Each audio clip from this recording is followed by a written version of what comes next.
Hello everyone, welcome back to my channel, The Masked Ma'am, and today we are going to discuss the syllabus of the macroeconomics, introductory macroeconomics paper that is for Sem 2. I know it's been quite a while that we have uploaded any videos and the importance is कि exams आने वाले हैं और मुझे पता है बहुत लोगों ने अभी तक स्टार्ट भी नहीं किया होगा. मैक्रो इकोनॉमिक्स में लोग ओवर कॉन्फिडेंट होंगे कि हम लोगों ने ये तो 11th-12th में पढ़ा है, it's going to be easy, it's just a theoretical paper. But theory में भी इंपॉर्टेंट चीजें आना, उनका कॉन्सेप्ट समझना बहुत ज्यादा इंपॉर्टेंट है. बट उसके लिए इतना ज्यादा टाइम इन्वेस्ट करना जितना आप एमएमई और स्टैट्स में करते हो, that is not required.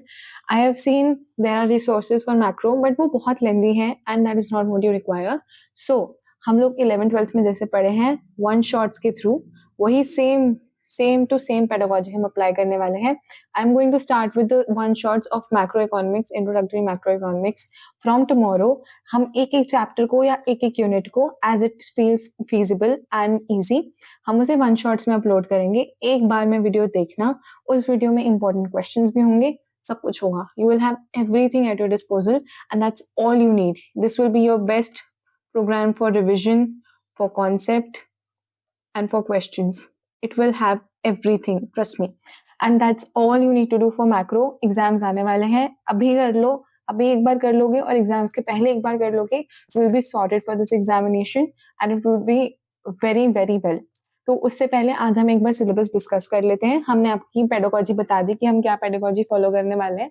Syllabus this is available at the website of Delhi school of economics. I will pin the link in the comment section as well as in the description so that you can refer to it by yourself also. अभी तक हम लोगों को ने ये देखा था कि जो हमारी रीडिंग्स होती थी वो एक ही होती थी, but for this paper we are going to refer to 4 readings. Units के हिसाब से रीडिंग्स डिवाइडेड है और वो इसी में प्रिस्क्राइब्ड है. हमारी पहली बुक होने वाली है एबीसी. इसको हम एबीसी ही कहते हैं in general terms. Andrew B Abel, Ben S Bernanke and Dean Croushore, इसको हम कहते हैं एबीसी. ठीक है, ये होने वाली है. This is going to cover your chapter 1 and unit 1 actually, not just chapter 1, unit 1. Oliver ब्लांचार्ड होने वाली है, रिचर्ड टी फ्रोयन होने वाली है. अगर आप यूपीएससी के लिए प्रिपेयर कर रहे हैं और इकोनॉमिक्स ऑप्शनल आपको लेना है तो आपने फ्रोयन का नाम सुना होगा. It is a very good book. Next जो हमारी लास्ट बुक होने वाली है that is going to be Dornbusch. इसको आपको पूरा नहीं पढ़ना है from cover to cover. What you have to study, it is also specifically mentioned. Now one important thing is कि these are all the books of foreign writers, foreign authors. तो यहाँ पे जो डेटा अवेलेबल है that is going to be of United States of America primarily, but we are focused more on the Indian aspect of economics. That is why कोई भी data relevant structures है, हमारे पास data है, tables हैं या graphs है, वो हमें इंडियन कॉन्टेक्स्ट में समझना जरूरी है. And for that we have to refer to the latest economic survey and RBI reports. Latest economic survey अभी आया था फरवरी में, जनवरी एंड फरवरी में. तो दैट इज ES 25-26. वो आपको पढ़ना है. उसका लिंक भी मैं डाल दूंगी डिस्क्रिप्शन में. एंड एक्चुअली मेरे लेक्चर्स में जहां भी रिक्वायरमेंट होगी ऐसे किसी भी क्वांटिफाइबल डेटा की जो आपको इंडियन कॉन्टेक्स्ट में पढ़ना है, दैट वुड बी अवेलेबल. इसके मैं नोट्स में शॉर्टली पीडीएफ फॉर्म में अपलोड कर दूंगी, वो आपको सब कुछ अवेलेबल हो जाएगा. But just don't forget to like, subscribe and comment. एक बार आप सब्सक्राइब कर लोगे सो you'll get the regular updates so that you can prepare for your examinations very well and emerge out with flying colors, right? अब ये topic wise readings हम एक बार पढ़ लेते हैं. इन टॉपिक वाइज रीडिंग्स में पहला यूनिट 1 है. यूनिट 1 में हम बेसिकली नेशनल इनकम अकाउंटिंग पढ़ने वाले हैं and the basics of macro economics की टर्म्स क्या होते हैं वो समझना हमें है. या आप अच्छे से 11th-12th में कर चुके हो बट फिर भी 11th-12th को रेफरेंस मत मानना, because it might be possible कि आप कॉन्सेप्ट्स भूल गए हो या उनकी डिटेलिंग जितनी अभी रिक्वायर्ड है वो तब नहीं पढ़ी है. तो इसको हम वन शॉट में ही कवर करेंगे. इंट्रोडक्शन वाले पार्ट को हम एक वीडियो में कवर करेंगे जो कल आ जाएगी, कल यानी कि 22 मार्च को, और this is going to come on 23 March. Right, national income accounting, these are going to be 2 separate videos.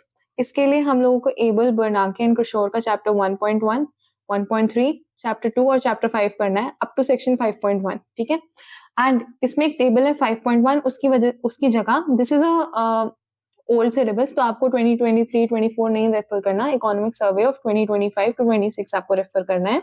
उसको मैं अपने लेक्चर्स में इंक्लूडेड रखूंगी, so don't worry about that. ठीक है, this is going to be our first unit. Now our second unit is going to be money. Money and banking भी आपने अच्छे से पढ़ा है, वही सेम है कॉन्सेप्ट। आपको अगर you are someone who has studied economics then you are not going to face any problems, and if you are someone who is not, तब भी आपको कोई प्रॉब्लम नहीं होगी। Everything is very fundamental, very logical and very easy. I will make sure कि मेरे video lectures के through आपको सब कुछ जो भी रिक्वायर्ड है you get that. So this is going to be our unit 2। इसमें हम बात करेंगे functions of money, quantity theory of money, determination of money supply and demand, credit creation, tools of monetary policy. It is very interesting.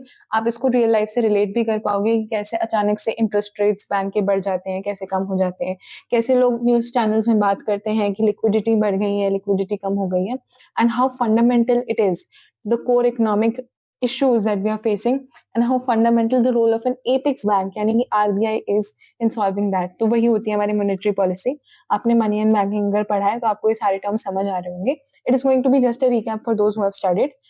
तो इसके लिए हम लोगों को एबीसी का चैप्टर 7 का सेक्शन 7.1 रेफर करना है, फ्रोइन का chapter 4 section 4.1 till page number 70, और ब्लांचार्ड का चैप्टर 4 रेफर करना है। इसको भी हम कवर करेंगे वन शॉट में ना। वन शॉट हो सकता है लंबी हो, उसको आप 2x 1.5x पे देख लेना, बट वन शॉट का सबसे बड़ा बेनिफिट ये होगा कि आपको वेट नहीं करना पड़ेगा नेक्स्ट लेक्चर के लिए, और अपनी फिजिबिलिटी के हिसाब से आप उसे एक बार में कवर कर सकते हो। उसमें सारे PYQs जो भी रेलिवेंट है वो होंगे, एक्स्ट्रा क्वेश्चंस होंगे, ठीक है। और मैं ये भी बताऊंगी कि आंसर्स लिखने कैसे हैं, so that you are well aware कि अच्छे से स्कोर कैसे करना है। फिर आता है हमारा unit 3। Unit 3 is simple theory of income determination, ठीक है। ये हो सकता है कुछ लोगों के लिए नया हो सकता है ना हो। ओके, सो इसके लिए हम क्लासिकल एंड केनेजियन सिस्टम्स पढ़ेंगे। ये बहुत फंडामेंटल है। आगे आप किसी भी कंपेटिटिव एग्जाम्स के लिए जाते हो या आपको इकोनॉमिक्स में रिसर्च करनी है, तो आपको सबसे पहला जो डिफरेंशिएशन पता होना चाहिए, it is between classical and Keynesian models. Then उसके बाद हम लोग Keynesian model of income determination पढ़ेंगे। ये भी आपने पढ़ा हुआ है 11th-12th में, इफ यू कैन रिकॉल। ऐसे दो ग्राफ्स बनते हैं, एक ग्राफ से हमें दूसरा प्लॉट करना होता है, वही सेम एग्जैक्टली सेम चीजें हैं, थोड़ी मॉडिफाइड हैं, थोड़ी नई चीजें होंगी, बट एक्चुअल कॉन्सेप्ट वही है। इसके लिए we are going to refer chapter 3 of Froyen, chapter 4 Dornbusch Fischer का chapter 9। Alright, next and the last unit, this is going to be ISLM analysis and aggregate demand. इसमें हम ये ISLM curves की derivation करेंगे, fiscal and monetary multipliers पढ़ेंगे, और aggregate demand को समझेंगे। ये सारी चीजें आपने पढ़ी हैं कहीं ना कहीं। एग्रीगेट डिमांड आपने पढ़ा है कि aggregate demand is C + I + G + X - M, ये आपको पता है। बस इसके थोड़ा कॉन्सेप्ट को समझना है, इसकी रीजनिंग समझनी है, सिर्फ फॉर्मूला ओरिएंटेड नहीं रहना है। एनालिटिकल क्वेश्चंस भी आ सकते हैं, पॉलिसी ड्रिवन क्वेश्चंस भी आ सकते हैं, और ना भी आए तो अगर आप इकोनॉमिक्स ऑनर्स कर रहे हो तो ये फंडामेंटल है कि आप इनकी थियोरी को, इनके रीजनिंग को समझो, इनका एनालिसिस करो। तो वो हम अच्छे से कवर करेंगे। तो वन शॉट एग्जाम ओरिएंटेड भी होगा और अंडरस्टैंडिंग भी आपकी अच्छे से बिल्ड करेगा। इसके लिए आपको चैप्टर 10 और चैप्टर 11 रेफर करना है डॉर्नब्रूश का, ठीक है। नेक्स्ट चीज इसमें यही मेंशन्ड है कि जो भी यूजफुल रिसोर्सेज हैं वो आपको लेटेस्ट इकोनॉमिक सर्वे रेफर करना है, और RBI की हैंडबुक। तो ये आपको खुद करने की कोई आवश्यकता नहीं है। I will provide you the exact data that you need in my one shot lectures, so that is going to be your one stop solution for everything. Now as you know कि each unit की final examination में जो breakup है वो ये है।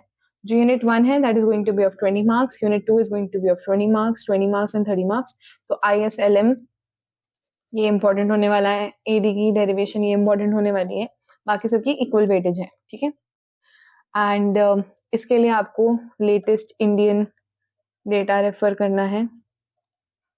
Theoretical paper है, don't take it lightly. Theory में अच्छे से आंसर्स लिखोगे, रीजनिंग दोगे, ग्राफ्स बनाओगे, आप अच्छे से स्कोर कर पाओगे।